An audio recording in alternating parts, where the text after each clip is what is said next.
today, and Michael Cook has seen them. He's going to tell us what he thinks about it. We have Coming to America,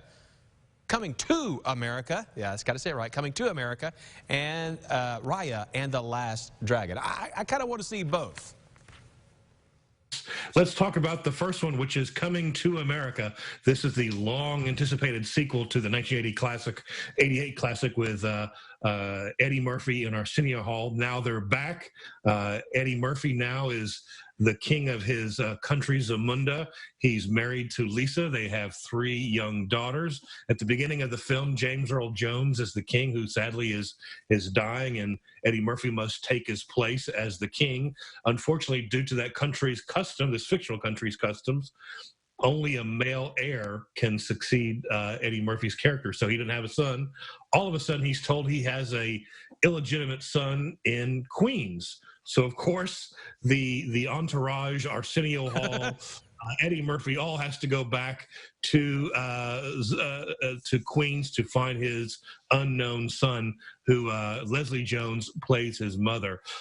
There's a lot of the characters you saw in 1988, a lot of them, if not almost all of them, are back for this sequel, with new ones like Leslie Jones and Wesley Snipes as a leader of a neighboring nation who's trying to take over Eddie Murphy's country. All the while, Eddie Murphy's trying to negotiate the customs of his country in terms of, his daughter. One of his daughters wants to become the queen one day, but then he has an illegitimate son.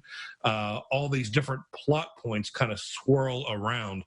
Sequels are always tough to make, especially sequels to beloved comedies, and this one, had a high bar to try to reach, and honestly, it didn't quite reach it. There were a lot of funny moments, but a lot of plot points were thinly drawn, in my opinion, a little bit too much callbacks. But I have to say, just the nostalgia for seeing these characters that I loved so much. Coming to America is one of my all-time favorite comedies. So for me, it was just full of nostalgia to see these people come back. So my score is probably higher than some others might be. I gave it a 7.5 out of 10. I enjoyed it. Again, it's a weaker film, seriously weaker than the first one, but I enjoyed more about the story and more of the comedy that I love so much from Eddie Murphy and Arsenio Hall. So giving it that 7.5 out of 10, you're saying it's probably a little bit better than, say, Police Academy 7 was? Police Academy 6 was a Citizen Kane of the police academies, but 7 didn't quite live up to the rest of them. Sometimes you need to let those franchises go by the wayside. Exactly. All right, so let's move on to Raya and the Last Dragon. My kids are ready for this one. Yes, this is on Disney Plus, and it's on at movie theaters now. Raya and the Last Dragon. It's the tale in a fictional land where dragons once ruled. Kelly Marie Tran plays a young woman whose job is to guard a ancient, I guess you could say, spirit of the dragons that keeps the world in harmony. But there are 5 nations in this magical land that are kind of at war with each other.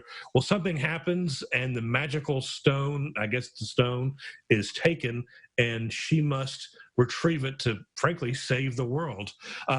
Kelly Marie Tran's character in this movie is lovingly layered. She's very complicated. Frankly, she has trust issues, and I think that makes her a very strongly written character in this film. Awkwafina plays the magical dragon who helps her along this quest to try to find this stone and frankly, save the world from evil monsters who literally turn the people into stone. All along the while, she comes along with makes some new friends who tries to outsmart her rival in the movie. The plot can be a little bit hard to explain, but as you watch it, I can guarantee it's easy to follow along once you see it. This is a gorgeous movie. It's from Disney. It's very well done. I think your kids will love it, and I think for adults will fully enjoy it too. I give this movie a 9 out of 10. 9 out of 10 for an animated movie from Michael Cook. Yeah, and I'm not particularly a big fan of animated movies, but this one was really fast-paced, very enjoyable, and very well done. Folks, it's not going to get any better than that from Michael on an animated movie. So this is one he's got to see. Michael, thank you so much, as always. All right, we're going to look at the traffic again when we come back.